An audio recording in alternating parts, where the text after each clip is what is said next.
جی ناظرین، جو ڈرامہ ہے وہ کافی انٹرسٹنگ ہو چکا ہے، جس میں اس کی ماں بولتی ہے بیٹا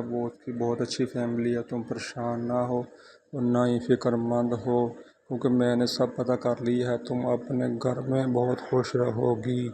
دوسری جانب جو ہانیہ ہوتی ہے آج وہ بھی بہت خوش ہوتی ہے اور اپنے شوہر سے کہتی ہے کہ آج ہم نے اپنی نئی زندگی شروع کرنی ہے، ہم تم جیسا کہو گے میں ویسا ہی رہوں گی، نہ ہی ہمارے ساتھ کوئی ایسا مسئلہ آئے گا، بس آج سے ہم عہد کر رہے ہیں کہ ہم اپنی نئی زندگی شروع کریں گے، تم پریشان ہو، جیسا تم کہو گے میں ویسا ہی کروں گی،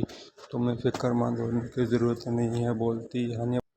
وہ بولتی ٹھیک ہے، تم جیسا کہو گے ہم ویسا ہی کریں گے، میں تمہاری امی کی بھی بات مانوں گی اور تمہیں پریشان نہیں کروں۔ دوسری ڈاکٹر زرار کو چوٹ لا کے آتی ہے، اس کی بیوی تسلی دے رہی ہے کہ کچھ نہیں ہوتا، ایسے مسئلے آ جاتے ہیں زندگی میں، لیکن تمہیں پریشان ہونے کی ضرورت نہیں ہے، میں تمہارے ساتھ ہوں، تم بالکل فکر نہ کرو، ہم ایک ساتھ رہیں گے اور تمہیں فکر کرنے کی بالکل ضرورت نہیں ہے، یہ چھوٹے موٹے مسئلے آتے رہتے ہیں زندگی میں، ہم مل کر ایسا ہی کر لیں گے جیسا تم کہو گے، تم پریشان نہ ہو، کیونکہ ایسے مسئلے زندگی میں چلتے رہتے ہیں، کیونکہ ایسا ہو جاتا ہے اکثر۔